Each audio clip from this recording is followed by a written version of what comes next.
Hello दोस्तों, स्वागत है आपका मेरे यूट्यूब चैनल पर। मैं आपके सामने लेकर आऊँ एक और महत्वपूर्ण वीडियो जो कि रिलेटेड है प्रैक्टिस सेट से। ठीक है, तो ये आपके आने वाले एग्जाम में बहुत ही हेल्पफुल होगा और आप अपनी तैयारी इससे और बेटर बना सकते हैं, क्योंकि इस पे आप जो क्वेश्चन देखेंगे हो सकता है ऐसा ही क्वेश्चन एग्जाम पेपर में देखने को मिल जाए, तो आपकी तैयारी और अच्छी हो जाएगी अगर ये वीडियो आप देखेंगे तो। इससे आपका कॉन्फिडेंस लेवल भी बढ़ेगा और ये वीडियो आपके लिए बहुत हेल्पफुल है। तो अगर आप चैनल पर नए तो चैनल को सब्सक्राइब करना ना भूलें और साथ ही साथ बेल आइकन को भी ऑन कर लीजिए। जैसे मैं कोई वीडियो अपलोड करूंगा तो उसका नोटिफिकेशन आपके पास सबसे पहले पहुंचेगा। तो चलिए स्टार्ट करते हैं आज का पहला प्रश्न। आज का पहला प्रश्न है, when all the limited reactant is consumed in the reaction the operational yield of the relative yield. ठीक है, तो जो कह रहा है कि जो हमारा रिएक्शन में अगर पूरा हमारा जो कंटेंट है, वो रिएक्टेंट है, वो पूरा खत्म हो जा रहा है, वो तब क्या होगा। ठीक है, ऑपरेशनल यील्ड क्या होगा। तो ऑप्शन ए है is greater than, option B is smaller than, option C equals और ऑप्शन डी है नन ऑफ दिस। इसका करेक्ट आंसर हो जाएगा ऑप्शन नंबर सी इक्वल्स। ठीक है, तो बढ़ते अगले प्रश्न की तरफ। प्रश्न नंबर 2 क्या कह रहा है, catalyst promoter. Option A lessens its selective, option B acts as a catalyst support, option C है itself has very high activity और ऑप्शन डी है ऑल ऑफ द अबव। इसका correct answer option number C itself has very high activity. बढ़ते अगले प्रश्न की तरफ। प्रश्न नंबर 3। प्रश्न नंबर 3 क्या कह रहा है, gobar gas is produced by the gobar cow dung. ठीक है, तो ऑप्शन ए है हाइड्रोलिसिस, ऑप्शन बी है फर्मेंटेशन, ऑप्शन सी ऑक्सीडेशन और ऑप्शन डी है डिहाइड्रेशन। तो इसका correct answer option number B fermentation. जो गोबर बनता है वो फर्मेंटेशन से बनता है गोबर के। तो बढ़ते हैं अगले प्रश्न की तरफ। प्रश्न नंबर 4। प्रश्न नंबर 4 क्या कह रहा है, अ कोल विद हाई एस कंटेंट। जो कोल है वो हाई एस कंटेंट के साथ है, फिर क्या है, option A high has high higher calorific value, option B है is harder and stronger, option B is not subjected to washing और option D is low quality of mineral matter. इसका correct answer option number D has low quantity of mineral matter. ठीक है, तो इसका correct answer option number D. बढ़ते अगले प्रश्न की तरफ। प्रश्न नंबर 5। प्रश्न नंबर 5 क्या कह रहा है, with increase the calorific value of fuels their adiabatic flame temperature. ठीक है, अगर हम कैलोरीफिक वैल्यू फ्यूल्स की बढ़ा रहे हैं तब क्या होगा, एडियाबैटिक टेम्परेचर की। ठीक है, option A increase, option B decrease, option C remain same और ऑप्शन डी में इंक्रीज और decrease depends on the quantity of products of combustion. ठीक है, तो बढ़ते हैं, इसका आंसर क्या हो जाएगा, option number D correct answer है। ठीक है, तो बढ़ते हैं अगले प्रश्न की तरफ। प्रश्न नंबर 6। प्रश्न नंबर 6 क्या कह रहा है, which of the following is use to set the diameter of distillation column. ठीक है, इनमें से क्या फॉलो किया जाता है डिस्टिलेशन कॉलम का डायमीटर सेट करने के लिए। ऑप्शन ए है number of theoretical plates, option B static submergence और option C allowable vapour velocity और ऑप्शन डी है length of straight rectangular weir on cross flow tray. ठीक है, तो इसका correct answer option number C allowable vapour velocity. बढ़ते अगले प्रश्न की तरफ। प्रश्न नंबर 7। प्रश्न नंबर 7 क्या कह रहा है, lug support in is meant by supporting dot dot dot vessel. ठीक है, जो लग सपोर्ट है वो किसके लिए होता है, option A large horizontal cylindrical vessel, option C tall but empty vessels, option C small vessel और ऑप्शन डी है थिक वॉल टॉल वेसल। ठीक है, तो इसका correct answer option number C small vessels के लिए। ठीक है, तो बढ़ते अगले प्रश्न की तरफ। प्रश्न नंबर 8। प्रश्न नंबर 8 क्या कह रहा है, vertical vessels are not supported by.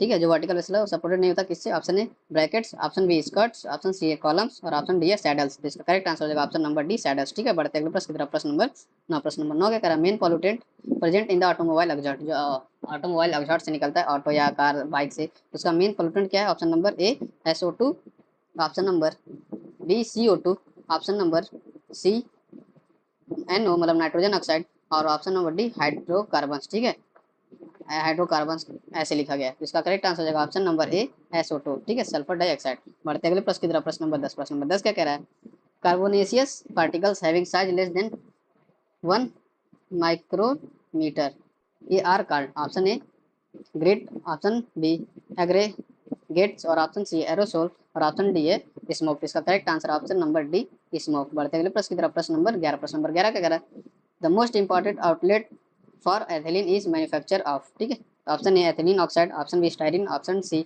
Vinyl chloride और ऑप्शन डी है पॉली एथिलीन। इसका करेक्ट आंसर होगा option number D polyethylene. बढ़ते अगले प्रश्न की तरफ। प्रश्न नंबर 12। प्रश्न नंबर 12 क्या कह रहा है, नाइलॉन इज मैन्युफैक्चर्ड फ्रॉम। जो नाइलॉन बनता है वो किससे बनता है, option A caprolactam, option B adipic acid and hexamethylene diamine, option C है maleic anhydride and hexamethylene ethylene diamine और ऑप्शन डी है नन ऑफ दिस। इसका करेक्ट आंसर ऑप्शन नंबर है कैप्रोलैक्टम। नायलॉन कैप्रोलैक्टम से बनता है, नायलॉन 6 कैप्रोलैक्टम से बनता है। तो बढ़ते अगले प्रश्न की तरफ। प्रश्न नंबर 13। प्रश्न नंबर 13 क्या कह रहा है, for zero order reaction the concentration of product increase with increase the. जो हमारा जीरो ऑर्डर का रिएक्शन है उसका कंसंट्रेशन बढ़ता है कैसे, ठीक है, किसके साथ, increase in initially concentration, option B increase of reaction time, option C total pressure और option D decrease in total pressure. इसका correct answer option number B increase in reaction time. बढ़ते अगले प्रश्न की तरफ। प्रश्न नंबर 14। प्रश्न नंबर 14 क्या कह रहा है, BET apparatus is use to determine. जो BET apparatus है वो क्या किस लिए यूज किया जाता है? Option A specific surface of porous catalyst, option B pore size distribution, option C है पोर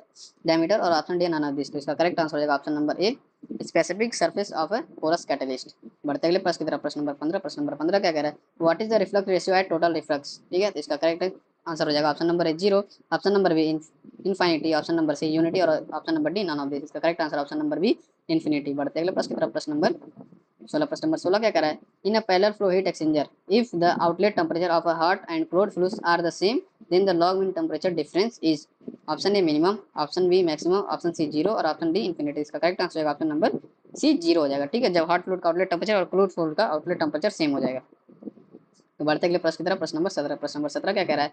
racing ring made of porcelain can't be use for treating concentrated. जो हमारा पैकिंग होता है रेसिंग रिंग्स, वो हम किस लिए, मतलब किसके ट्रीटमेंट के लिए यूज नहीं कर सकते हैं? Option A hydrochloric acid, option B nitric acid और option D alkalis, option D sulphuric acid. इसका करेक्ट आंसर हो जाएगा ऑप्शन नंबर सी एल्कलीज के लिए। ठीक है, तो बढ़ते अगले प्रश्न की तरफ। प्रश्न नंबर 18। प्रश्न नंबर 18 क्या कह रहा है? To get high tray efficiency. ठीक है, हाई ट्रे एफिशिएंसी कैसे मिल सकता है? Option A interfacial surface between liquid and gas phase should be large, मतलब लार्ज होना चाहिए जो उनका कॉन्टेक्ट सरफेस है। Option B time of contact between two phase should be less, मतलब टाइम कम होना चाहिए। Option B gas velocity should be very low, gas की वेलोसिटी बहुत कम होनी चाहिए। ऑप्शन डी है लिक्विड इंट्रेनमेंट शुड बी सर्व, जो लिक्विड इंट्रेनमेंट है वो थोड़ा होना चाहिए। ठीक है सर्व। तो इसका करेक्ट आंसर है option number A interfacial surface between liquid and gas phase should be large, उनका सरफेस एरिया जो है वो बड़ा होना चाहिए, तभी वो हाई ट्रे एफिशिएंसी मिलेगी। ठीक है, जिससे हमारा लिक्विड और गैस का कॉन्टेक्ट टाइम बढ़ जाता है उससे भी। तो बढ़ते अगले प्रश्न की तरफ। प्रश्न नंबर 19। प्रश्न नंबर 19 क्या कह रहा है? इन स्टीम डिस्टिलेशन, जो स्टीम डिस्टिलेशन होता है क्या होता है उसमें? Temperature is 100 degree centigrade, option B है temperature is more than 100 centigrade, और ऑप्शन सी है product must be immiscible with water, और ऑप्शन सी है temperature is higher than the boiling point of either component. इसका correct answer होगा option number C product must be immiscible with water. ठीक है, बढ़ते अगले प्रश्न की तरफ। प्रश्न नंबर 20। प्रश्न नंबर 20 क्या कह रहा है? The purpose of providing expansion village in the shell of tubular exchanger stove. जो हमारा पर्पज होता है प्रोवाइड एक्सपेंशन वैल्यूज प्रोवाइड करने का, वो क्या होता है, क्यों होता है? ऑप्शन ए है increase the heating load, option B है इम्पार्ट स्ट्रक्चरल स्ट्रेंथ और ऑप्शन सी है account for uneven expansion of heat exchanger, option D है नॉन ऑफ दिस। तो जो हमारा एक्सपेंशन वैल्यू यूज किया जाता है वो हमारा अनइवन एक्सपेंशन से बचने के लिए किया जाता है। ठीक है, और ये हमारा बहुत ही हेल्पफुल होगा एक्सचेंजर को सेव करने के लिए। तो इसका correct answer option number C. बढ़ते अगले प्रश्न की तरफ। प्रश्न नंबर 21। प्रश्न नंबर 21 क्या करा? Water is normally used as a coolant in the heat exchanger equipments mainly because of its. जो हमारा नॉर्मल हीट एक्सचेंजर होता है उसमें कूलेंट के रूप में हम कूलिंग वाटर यूज करते हैं। ठीक है, वही चीज पूछ रहा है कि जो हम कूलेंट यूज करते हैं क्यों करते हैं? Option A abundance and high heat capacity, option B है लो डेंसिटी, ऑप्शन सी है लो विस्कोसिटी और ऑप्शन डी है हाई फ्लूइडिटी। इसका correct answer option number A abundance और हाई हीट कैपेसिटी। बढ़ते अगले प्रश्न की तरफ। प्रश्न नंबर 22। प्रश्न नंबर 22 क्या कह रहा है? Multiple effect evaporation is generally recommended when the. जो हमारा मल्टीपल इफेक्ट एवापोरेशन है ये प्रोसेस और एवापोरेटर जो इक्विपमेंट है। ठीक है, जो हमारा मल्टीपल इफेक्ट एवापोरेशन है वो क्यों किया जाता है, यही प्रश्न पूछ रहा है। तो ऑप्शन ए है large scale evaporation of the liquid liquor is needed, option B है corrosive liquids are to be concentrated और ऑप्शन सी है फ्यूल इज चीपली अवेलेबल और ऑप्शन डी है evaporation on small scale is to be done. ठीक है, इसका correct answer हो जाएगा ऑप्शन नंबर है large scale evaporation of liquor is needed. ठीक है, तो बढ़ते अगले प्रश्न की तरफ। प्रश्न नंबर 23। प्रश्न नंबर 23 क्या कह रहा है? Which of the following is directly concern with the heat transfer. जो ये इसमें से 4 ऑप्शन दिए वो हीट ट्रांसफर से रिलेटेड है, कैसे, कौन सा रिलेटेड है? Option A stall number, option B है Sherwood number, option C Euler number और ऑप्शन डी है ग्रेसफ नंबर। इसका correct answer option number C D correct answer है। ठीक है, ग्रेसफ नंबर। बढ़ते अगले प्रश्न की तरफ। प्रश्न नंबर 20 सॉरी 24। प्रश्न नंबर 24 क्या कर रहा है? Boiling of milk in an open vessel is an example of dot dot boiling. जो हमारा बॉइलिंग ऑफ मिल्क है ओपन वेसल में वो किसका एग्जांपल है, किस टाइप की बॉइलिंग का? तो ऑप्शन है film, option B subcooled, option C saturated nucleate और ऑप्शन डी है नॉन ऑफ दिस। इसका करेक्ट आंसर है option number A film boiling type का है। ठीक है, तो बढ़ते अगले प्रश्न की तरफ। प्रश्न नंबर 25। प्रश्न नंबर 25 क्या कह रहा है? while starting an axial flow pump its delivery valve should be kept। जो हम axial flow pump use start करते हैं उसका जो डिलीवरी वाल्व है वो उसकी कंडीशन क्या होनी चाहिए स्टार्ट करते time?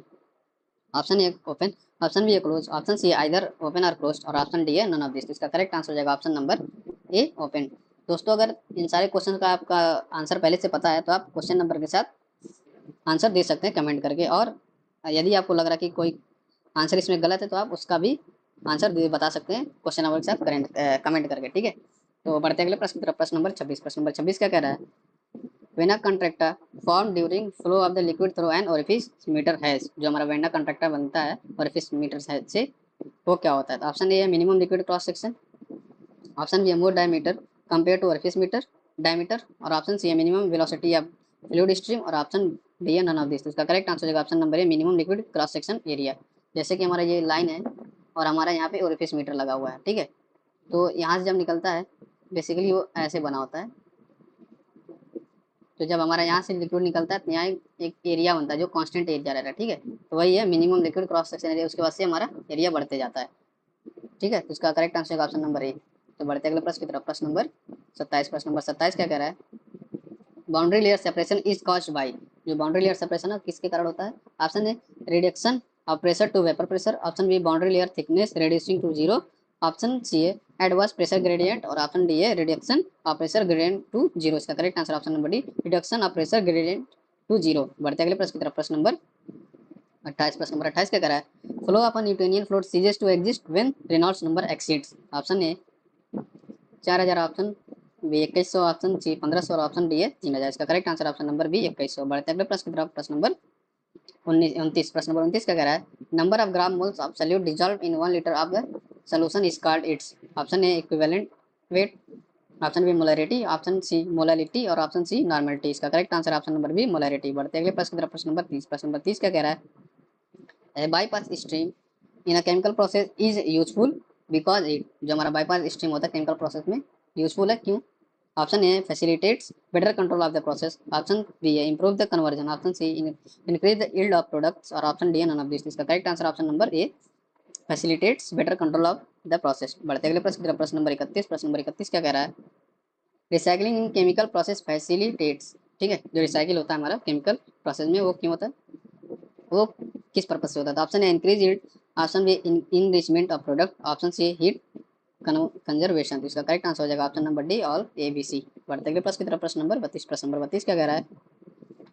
For water evaporating into unsaturated air under adiabatic conditions at constant pressure the dot dot dot remains constant throughout the period of vaporisation, ठीक है। इसका करेक्ट आंसर होगा option number A dry bulb temperature, option B है wet bulb temperature, option C humidity, और option D है relative saturation. इसका correct answer होगा option number B. यह कह रहा है कि जब हम वाटर एवापोरेट करते हैं एडियाबैटिक कंडीशन में, जैसे मान लीजिए ये कोई चैम्बर है और इसमें हम एवापोरेट कर रहे हैं वाटर को, ठीक है। एडियाबैटिक कंडीशन यही होता है, इसमें प्रेशर कांस्टेंट करके कर रहे हैं, तो हमारा क्या होगा वो पूछ रहा है। तो ऑप्शन इसका करेक्ट है option number B wet bulb temperature, ठीक है।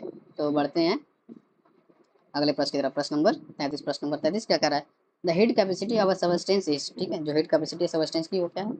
Greater for liquid state than for solid state. जो सॉलिड स्टेट है वो इसका क्या होगा? ऑप्शन बी है lower for liquid state than for solid state, और ऑप्शन सी है higher for solid state than for liquid state, और ऑप्शन डी है equal for solid and liquid state below melting point. इसका correct answer option number है greater for liquid state than for solid state. जो हमारा heat capacity है वो liquid form में ज्यादा होगी किससे? उसी मटेरियल के सॉलिड फॉर्म से, ठीक है। अगले प्रश्न की तरफ। प्रश्न नंबर 34। प्रश्न नंबर 34 क्या कह रहा है? Cox chart which is useful in the design of a distillation column particular suitable for petroleum hydrocarbons is a plot of the. Option A है temperature versus log vapour pressure, option B है vapour pressure versus log temperature, option C है log temperature versus log vapour pressure, और option D है vapour pressure versus temperature. इसका correct answer हो जाएगा option number A temperature versus log vapour pressure. बढ़ते अगले प्रश्न की तरफ। प्रश्न नंबर 35। प्रश्न नंबर 35 क्या कह रहा है? To get ultra fine particles the equipment use is, ठीक है। जो हम अल्ट्रा फाइन पार्टिकल्स पाने के लिए हम कौन सा इक्विपमेंट यूज करते हैं? तो option number A ball mill, option B है रोड मिल, ऑप्शन सी है हैमर मिल, ऑप्शन सी है फ्लूइड एनर्जी मिल। इसका करेक्ट आंसर होगा ऑप्शन नंबर डी। बढ़ते अगले प्रश्न की तरफ। प्रश्न नंबर 36। प्रश्न नंबर 36 क्या कह रहा है? Raw material for Solvay process for manufacturing of the soda ash are, option A salt limestone and coke or gas, option B ammonia salt and limestone, option C ammonia limestone and coke, option D है none of this. इसका correct answer हो जाएगा option number A salt limestone and coke or gas. बढ़ते अगले प्रश्न की तरफ। प्रश्न नंबर 37। प्रश्न नंबर 37 क्या कह रहा है? Oil is a oblique an, ठीक है। ऑयल क्या है? Option A mixture of glycerides, option B mixture of glyceride of fatty acid, option C है solid at normal temperature, option D है ester of alcohols other than glycerine. इसका correct answer होगा option number B mixture of glycerates of fatty acid. बढ़ते अगले प्रश्न की तरफ। प्रश्न नंबर 38। प्रश्न नंबर 38 क्या कह रहा है? Catalyst use in the hydrogenation of oil, जो कैटलिस्ट यूज करते हैं हाइड्रोजनेशन के लिए वो कौन सा यूज होता है? Option A nickel, option B platinum, option C iron, और ऑप्शन डी एल्यूमिनियम एल्यूमिना। इसका करेक्ट आंसर होगा ऑप्शन नंबर ए निकेल। बढ़ते अगले प्रश्न की तरफ। प्रश्न नंबर 39। प्रश्न नंबर 39 क्या कह रहा है? वो चीज हाई ग्रेड पल्प, ठीक है। जिसमें से कौन सा है जो हाई ग्रेड पल्प है? तो ऑप्शन ए है rag pulp, option B mechanical pump, option C sulphate pump pulp, option D है सल्फाइड पम्प। पल्प, इसका करेक्ट आंसर होगा option number C sulphate pulp. ठीक है, बढ़ते अगले प्रश्न की तरफ। प्रश्न नंबर 40। प्रश्न नंबर 40 क्या कह रहा है? A material is capable to ignite spontaneously when it is export to air और ऑक्सीजन। इनमें से कौन सा ऐसा मटेरियल है जो हम एयर के कांटेक्ट में लाते ही या ऑक्सीजन के कांटेक्ट में लाते ही वो अपने आप जलने लगेगा? ठीक है, तो इसका ऑप्शन देख लेते हैं क्या है। Option A iron oxide, option B है हाइड्रोजन सल्फाइड, ऑप्शन सी है पायरोफोरिक और ऑप्शन डी है हाइड्रोफोबिक। इसका करेक्ट आंसर हो जाएगा ऑप्शन नंबर सी पायरोफोरिक। ठीक है, बढ़ते अगले प्रश्न। प्रश्न नंबर 41। प्रश्न नंबर 41 का करा है what do you understand by starvation? Starvation से क्या समझते हैं? ऑप्शन ए है cut the oxygen, option B है cut the water line, option C है cut the fuel, option D है ऑल द अबव। इसका करेक्ट आंसर होगा option number C cut the fuel. बढ़ते अगले प्रश्न की तरफ। प्रश्न नंबर 42। प्रश्न नंबर 42 का करा है cavitation in centrifugal pump can be avoided by keeping the. जो सेंट्रीफ्यूगल पंप उसमें कैविटेशन कैसे अवॉइड कर सकते हैं? तो ऑप्शन नंबर ए है inlet pressure high, option B outlet pressure low, option C inlet pressure low और ऑप्शन डी है आउटलेट प्रेशर हाई। इसका करेक्ट आंसर होगा option number A inlet pressure high. तो अगले प्रश्न की तरफ बढ़ते हैं। प्रश्न नंबर क्या कह रहा है what means by jump over line in furnace? Option A है steam line connected downstream of FO wall, option B है steam line connected downstream of FG wall, option C है steam line connected downstream of pilot gas wall और option D none of this। Correct answer option number A. बढ़ते हैं अगले प्रश्न की तरफ। प्रश्न नंबर 44। प्रश्न नंबर 44 क्या कह रहा है पर्पज ऑफ रिलीफ वाली रेसिप्रोकेटिंग पंप? ऑप्शन ए है protect the pump against developing excessive pressure और ऑप्शन बी है facilitate unidirectional flow of the liquid, option C reduce the discharge pressure और option C control the rate of discharge. का correct answer होगा option number A. बढ़ते अगले प्रश्न की तरफ। प्रश्न नंबर 45। प्रश्न नंबर 45 क्या कर रहा है the select the heat transfer use to transfer heat from burning fuel to process fluid in a furnace. ठीक है, इसका आंसर क्या हो जाएगा? Option number A convection, option number B radiation, option number C induction, option number D A and B. ये जो प्रश्न पूछ रहा है जो हमारा फर्नेस में है बर्निंग फ्यूल के थ्रू जो हमारा प्रोसेस फ्लूइड को हीट जाता है ट्रांसफर होता है कैसे होता है? तो कन्वेक्शन और रेडिएशन दोनों से होता है। इसका करेक्ट आंसर हो जाएगा option number D both A and B. बढ़ते अगले प्रश्न की तरफ। प्रश्न नंबर 46। प्रश्न नंबर 46 क्या कह रहा है in a multiple effect evaporator the effect of boiling point elevation is to. जो हमारा मल्टीपल इफेक्ट इवापोरेटर उसका बॉइलिंग पॉइंट एलिवेशन क्या होता है? Option A reduce the capacity, option B reduce the economy, option C increase the economy और option D none of this. का correct answer हो जाएगा option number A reduce the capacity. बढ़ते अगले प्रश्न की तरफ। प्रश्न नंबर 47। प्रश्न नंबर 47 क्या कह रहा है which type of heat exchanger is preferred for heavy heat load? जो हम हैवी हीट लोड के लिए किस टाइप का एक्सचेंजर हम प्रीफर्ड करेंगे? ऑप्शन ए है डबल पाइप, ऑप्शन बी है प्लेट फिन, ऑप्शन सी है series and parallel set of shell and tube, option D none of this. इसका करेक्ट आंसर हो जाएगा option number C series and parallel set of shell and tube. बढ़ते अगले प्रश्न की तरफ। प्रश्न नंबर 48। प्रश्न नंबर 48 क्या कह रहा है the absorptivity of a body is equal to its emissivity. ठीक है, option A at a particular temperature, option B for circular bodies, option C under thermal equilibrium और ऑप्शन डी है नन ऑफ दिस। का correct answer होगा option number D none of this. बढ़ते अगले प्रश्न की तरफ। प्रश्न नंबर 49। प्रश्न नंबर 49 की तरह drop wise condensation is promoted oil a and. इसका करेक्ट आंसर हो जाएगा option number A glazed, option number B coated, option number C oily और ऑप्शन नंबर डी स्मूथ। इसका करेक्ट आंसर हो जाएगा ऑप्शन नंबर सी ऑयली। बढ़ते अगले प्रश्न की तरफ। प्रश्न नंबर 50 जो कि वीडियो का आखिरी प्रश्न है film condensation is promoted on a oblique an dot dot dot surface. इसका करेक्ट आंसर हो जाएगा option number A oily, option number B coated, option number C clean and smooth, option number D dirty. इसका correct answer option number C clean and smooth. अगर ये video आपके लिए helpful हो और अच्छी लगी हो तो चैनल को सब्सक्राइब करना ना भूलें और वीडियो को लाइक शेयर कर कमेंट जरूर करें। वीडियो देखने के लिए आप सभी का बहुत बहुत धन्यवाद। Thank you very much.